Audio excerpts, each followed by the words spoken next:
Hey everyone, we're back to working on the tank. This is another weekend log. I am really just going to be working on the framing, but So since I have these pieces, this axle is aluminum, and as you can tell, the bonds I used did not hold up on the axle because that should not be able to spin freely. So I'm waiting on more steel pieces to come in so I can learn how to weld and then attach these brand new pieces onto the sprocket and the wheel instead. But all I can do for now is work on the framing that's gonna have the motors mounted to it. I can still technically test powered stuff, but it wouldn't be very effective. And I need to weld it before there's no space to weld. So it will involve more deconstruction of the tracks, as in just taking them off and putting them back on, which is a pain, but once they actually come in, it'll be worth it. I'm rewiring everything with a thicker 8-gauge wire. I mean, just look at how thick it is. Pause. And we are just redoing all of this. Here's that. Our power cables go here. I'll have to get them to like a Y harness like that. So both of the motors can fit to this battery setup, which I'll be replacing the wiring with too. I'm replacing the wiring because I think that's what the cause of my voltage drop is. Because when I run both of the batteries, or when I run both of the motors, I'm getting a lot more voltage drop than when I'm just running one. But it should still be evenly powering both of them. It just should be running out of battery quicker. Which I have these battery chargers and all that. They could always be faulty, but it still shouldn't be running like that. What I'm about to do right now is I'm gonna cut all the framing for the other side. These pieces are too short, so we're gonna cut this out. And then once the actual track guides are in, I'll be putting those in too. They are right here. They'll just go in like this, and they should stop the wheels. I still don't know why I'm getting so much wheel tilt. I'll probably have to end up tightening stuff, or maybe switching to steel. I'm not sure, but it should last for now. I really want to get this done by the end of this summer so I can finish, or just get it finished and have the Tank Olympics with my friend who has his almost done, and start the new project with that same friend, which I cannot say much about. Okay, I'm gonna go take this table saw outside, and we're gonna do a jump cut right now. Oh, okay, now we have our pieces. So they're 8.5 inches. I accidentally cut some 8-inch pieces over there, which they're useless now, but oh well, I'll reuse them later. You just put them up in an L configuration, just like this, and have a bracket down there, and a bracket to the side. And that should be sturdy enough once connected. And we have all like the struts and all that. Once connected, this should be sturdy enough. At least I think. So we're about to go assemble all the L pieces. You have to have them like this, not the other way, because that way it sticks far enough for the track. And then we'll have a piece of plywood that goes here with bearings. All right, that's all the pieces. So they just match this one. As for the actual end of the track, as you can see, those will be a little bit different, so they can match the front end of the building. Right here.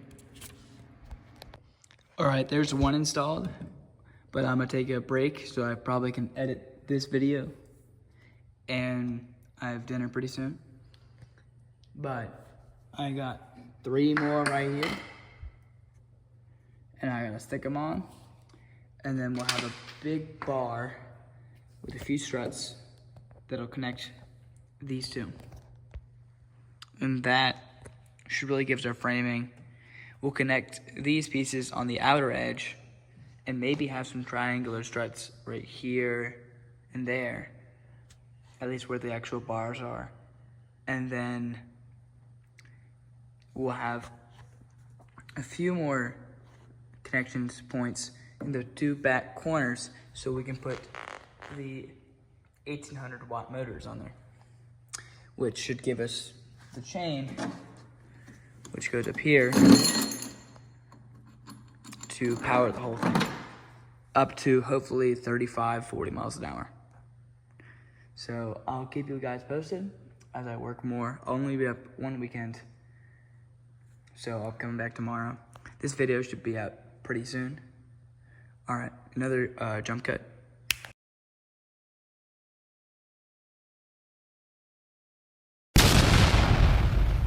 Okay, so I'm back to working. It's already pretty late.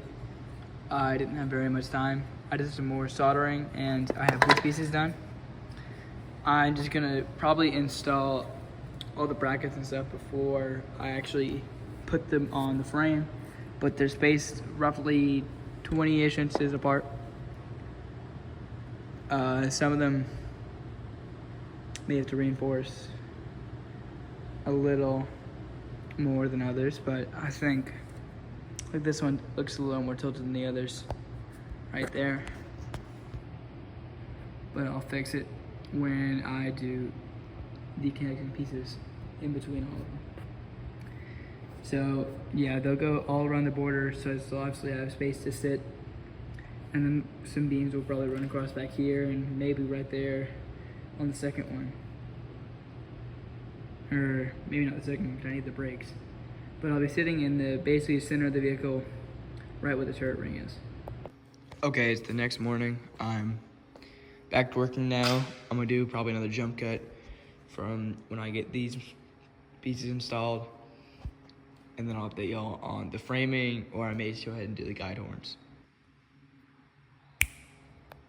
Okay, I finished the other side, but I gotta go eat breakfast. After that, I'll do the connecting bars between these back two.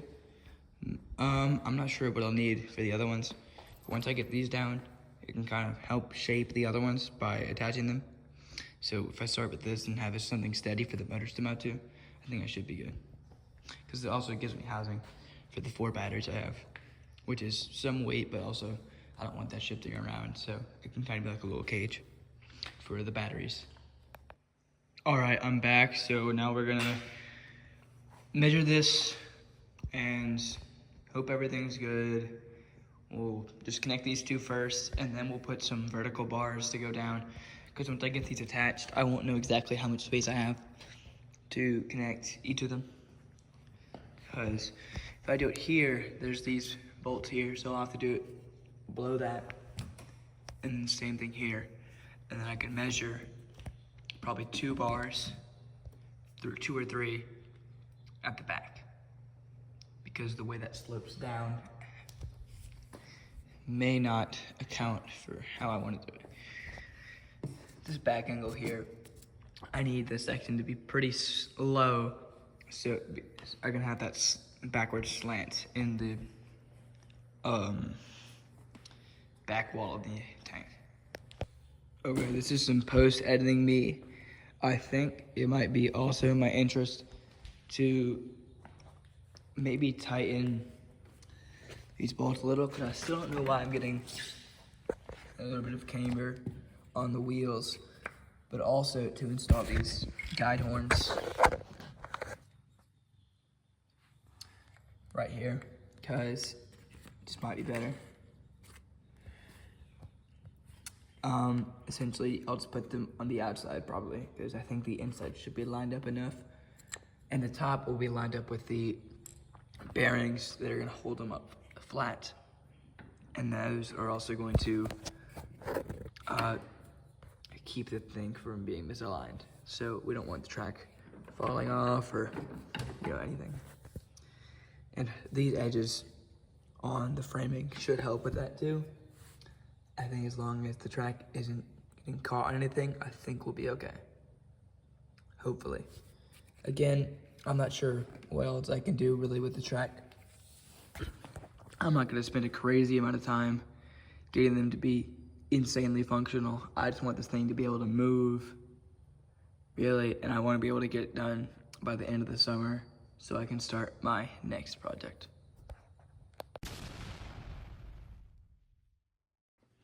Okay, I began the installation of these guide horns. I just screw them in about 10 things apart, 10 track lengths. The same thing on the other side. Probably gonna take another break mainly because of the heat. It's getting hot in the shop, so I'll turn on AC pretty soon. But then pretty soon, what I keep saying pretty soon, I'll be grabbing the table saw and connecting more pieces of framing, and then doing another one of these in the middle so I can mount the motor. So take that motor and mount it like this. So this sprocket chain goes right there. And that should be able to give us forward rotation and have the whole thing move. It rolls well, but the problem is I'm running out of space to have the links be able to install these horns. All right, I'll do this on the other side later, and I'm gonna cut some stuff right after I take a kind of a lunch break, or just really a rest break. All right, peace. Okay, so I'm almost done with this side of the guide horns. They're not taking that long. If time and if I have enough brackets, I'll put them on the insides too, which I probably end up doing later. I just don't know how many I have left. I'll have to make a few more. And then pretty soon, I'm not sure how much I'll work today, how much more at least.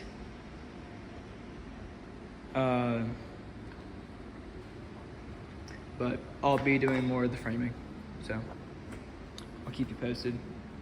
Hopefully everything still runs smoothly. Okay, I mapped out where everything's gonna be, so you can tell nothing's screwed in yet, but I need to go yet again. I apologize, I'm not getting very much work done. I'll be back tomorrow, but I'm gonna bring in the table saw, and then I'll update y'all tomorrow, or if I can get back out tonight, which would be like probably 9:30, 10 o'clock, then I'll update you then. I'll be updating this tonight as well. I mean, not updating, editing. Okay. All right, I finished the sides, the guide horns on the outside edge of the right track. So obviously it's not level yet. I think what I may do, if necessary, is for this last wheel, it kind of always wants to cave a little bit. It's not touching yet, as you can tell. I did move it in a little, but every time I spin the track, it'll want to tilt and then kind of derail. So I may add a second wheel that goes out and supports this edge too. And then, or I could just get like another bearing and a longer axle and stick this out. Or with the side skirts, I may not need it because I may be able to just hold this side on with bearings or some kind of soft, something that the track can still go off of, but we'll also keep it like here because we need it lined up for that. But yeah, I mean, the track, it does stretch itself out. There always could be a way to loosen itself, but I think it's tight enough to not do that. I mean, the problem is it's just always going to be a little loose because there's no way I can physically tighten it that much more. And I'd have to like physically remove something and then have to do like way too much work to actually get it on. It'd probably be like near impossible. So I think it's good here. I'm gonna finish putting on those bars and then I'm gonna clean the shop, and that's probably about all I can do. This video should be out today, which is Monday the 26th. So I thank all of you for watching. This is me, oh well. I'm about to be in high school, it doesn't really matter that much. I want to get all this done, have my whole tank done by, this summer. For the next project, it's way more expensive, way bigger. Dimension-wise, 14 feet by 6.5 feet by 44 inches tall. So, here, it's just a car. But I cannot say which car, and I cannot say how much of the car we're building. Because you'll like the car, you'll like the project. And it will not be me making this, it'll be me and one of my friends from school. He works on a bunch of cars, he knows a lot about this, and we'll be here at the shop. I'll just have to move the tank, which is, pretty large already, somewhere else in the shop. I think I could fit it in here. We only have so much space. The car will be worked on here, so I'll try to get some soldering done too. But as you can tell, the shop's pretty messy. I'll have to clean. All right, thank you for watching, and bye.